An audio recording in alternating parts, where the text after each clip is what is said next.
Thomas Soto. Et face à Michel Drucker, à Michel Sardou, il y a Danny Cohn-Bendit. Lui aussi, il la ramène.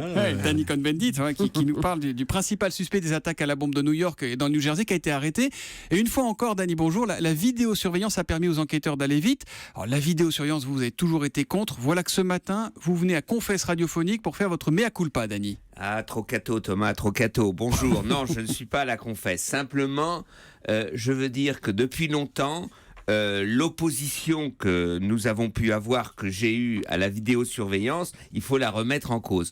Par exemple, déjà en juillet 2005, une deuxième vague d'attentats à Londres a été interpellés avant parce qu'il y avait eu vidéosurveillance. La même chose à Bonn en 2012 où ils ont retrouvé des sacs et quelqu'un qui a déposé son sac. Et maintenant, il y a plusieurs exemples, des tas d'exemples. C'est vrai que dans le monde d'aujourd'hui, la vidéosurveillance, ça peut être plus de sécurité, mais surtout, ça permet après de retrouver les enquêtes. Et d'aider l'enquête. Donc voilà, il faut être sincère. C'est vrai qu'aujourd'hui, on doit dire ça aide. On vit décidément une époque qui secoue notre quotidien, Danny, mais aussi nos certitudes, pour le coup.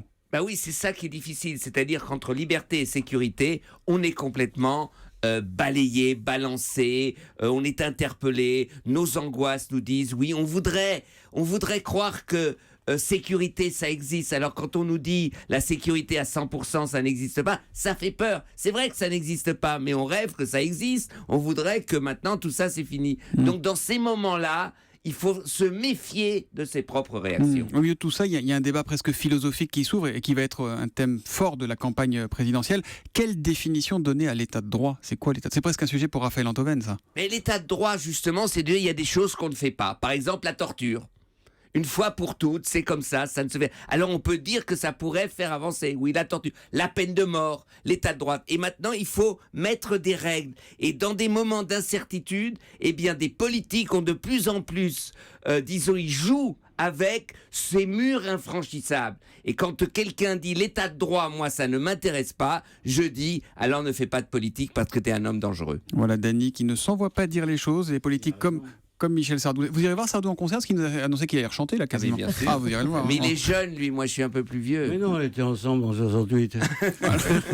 Allez, merci messieurs, à demain 8h moins 10, Danny.